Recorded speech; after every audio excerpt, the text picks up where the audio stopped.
14 अगस्त 1947 आजादी के ठीक एक दिन पहले अखंड भारत दो हिस्सों में बट गया, भारत और पाकिस्तान। बंटवारे का वो मंजर इतना खौफनाक था कि उसने भारत की आजादी के सुनहरे अध्याय को लाखों बेकसूरों के रक्त से रंग दिया था, जिसके निशान आज भी आजादी की महान गाथा पर एक काला धब्बा बने हुए हैं। अगला दिन 15 अगस्त 1947 भारत के इतिहास का वो ऐतिहासिक दिन बनने वाला था जिसका करोड़ों भारतीय बेसब्री से इंतजार कर रहे थे। मगर देश को अंग्रेजों की गुलामी से आजादी तो मिल गई, लेकिन जाते जाते अंग्रेज अखंड भारत में ऐसी ज्वाला भड़का गए जिसकी लपटों की गर्मी आज भी महसूस की जा रही है। जहां एक तरफ लाखों भारतीय आजादी का जश्न मनाने दिल्ली पहुंचे थे, जहां प्रिंसेस पार्क में पंडित जवाहरलाल नेहरू ने पहली बार आजाद भारत का तिरंगा फहराया, वहीं करोड़ों लोग बंटवारे के दर्द से कराह रहे थे। साथियों, आज के इस वीडियो में हम आपको भारत के इतिहास में 77 साल पीछे ले जाएंगे और आजाद भारत की कुछ ऐसी तस्वीरें दिखाएंगे जिन्हें देख आपके रोंगटे खड़े हो जाएंगे। लेकिन उससे पहले हमारी एक छोटी सी गुजारिश है कि हर भारतीय और पाकिस्तानी जनता इस वीडियो को पूरा जरूर देखे। अखंड भारत, जहां हर धर्म के लोग एक साथ मिलकर खुशी से रहा करते थे, जहां वर्ष 1857 में आजादी की लड़ाई हिंदू और मुस्लिम दोनों धर्म के क्रांतिकारी एक साथ मिलकर लड़ रहे थे, उसी देश की आवाम में अंग्रेजों ने अगले 90 सालों तक एक दूसरे के खिलाफ ऐसा जहर भर दिया कि हमेशा साथ रहने वाले लोग आजादी के दिन एक दूसरे के खून के प्यासे बन चुके थे। साथियों, आजादी के वक्त जब देश का बंटवारा हो रहा था, उस समय देश में बारिश का मौसम था। कई इलाकों में बहने वाली नदियां ओवरफ्लो हो चुकी थी। बाढ़ की वजह से किसानों की फसलें तबाह हो रही थी।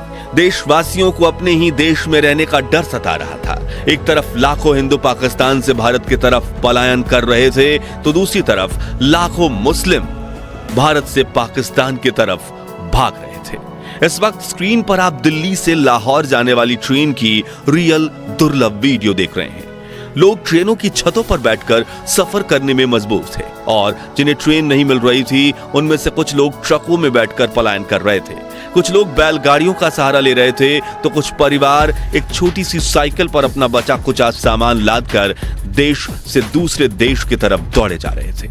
जहां एक तरफ करोड़ों लोगों के लिए आजादी किसी वरदान से कम नहीं थी, वहीं लाखों लोगों के लिए ये एक अभिशाप बन चुका था, क्योंकि अपना सब कुछ छोड़कर जान बचाते हुए दूसरे देश में भागना किसी काले सपने से कम नहीं है।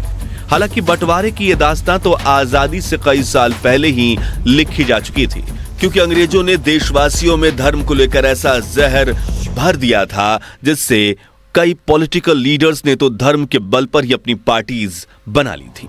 जैसे कि मुस्लिम लीग के चीफ मोहम्मद अली जिन्नाह ने आजादी से कई साल पहले ही यह जिद पकड़ ली कि हिंदुस्तान में रहने वाले मुस्लिमों को एक अलग मुल्क दिया जाए, और उनकी इस जिद ने हिंदुस्तान के भाईचारे पर ऐसी चोट मारी जिसके निशान आज भी देखने को मिलते हैं।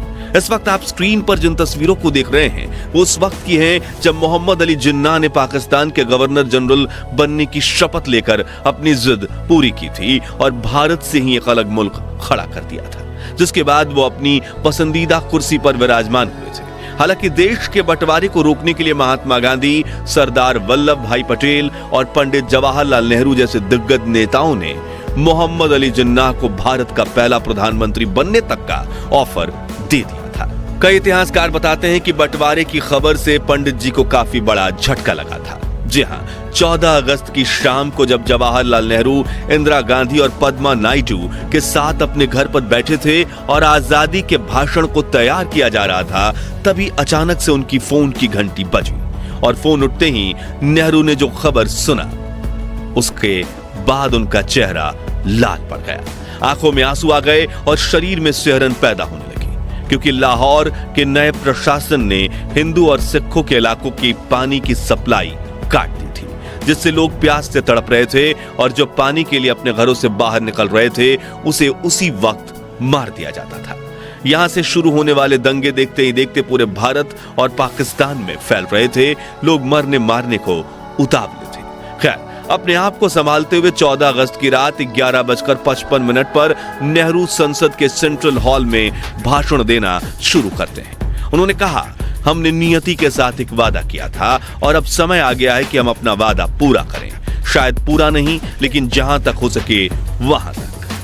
ट्रस्ट विद डेस्टिनी नाम की पंडित जी की यह भाषण सुनने के बाद महात्मा गांधी के नाम का नारा लगाते हुए देशवासियों ने आजादी का शंख नाद बजाया था। लेकिन करोड़ों देशवासियों को क्या पता था कि कुछ इलाकों में देश की आवाम इस आजादी की कड़ी कीमत चुका रही है।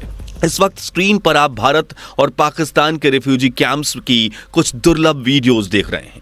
देखिए कैसे छोटे छोटे बच्चे नल के आगे एक बाल्टी पानी भरने के लिए लाइन में लगे हुए हैं, जिन्हें लेकर काफी देर तक चलने के बाद उन रिफ्यूजी कैंप्स में पहुंचते हैं, जहां इनके रहने के लिए पक्की छत तक नहीं है। बस छांव के लिए कुछ फटे हुए टेंट्स और पेड़ हैं, जहां बैठने की जगह इतनी कम है कि लोग कड़कड़ाती धूप में गर्म जमीन पर बैठकर अपना शरीर जला रहे हैं। बच्चों के पास पहनने के लिए कुछ कपड़े तक नहीं बचे। 2 दिन पहले सुख शांति से जीवन व्यतीत करने वाले परिवार आज शरणार्थी बन चुके हैं। महिलाएं हाथ जोड़कर अपने परिवार के लिए खाना और रहने की मांग कर रही हैं। भूख की वजह से तड़पते हुए बच्चों का शरीर कुपोषित हो चुका है, लेकिन फिर भी लाखों लोग अपना घर छोड़कर बिना किसी मंजिल के आगे बढ़ते जा रहे हैं। इस ट्रेन के हालात देखिए, जिसमें लोग खिड़की पर लटक कर अपनी जान दांव पर लगाने से भी पीछे नहीं हट रहे, क्योंकि उन्हें किसी भी हाल में पाकिस्तान से भारत पहुंचना है।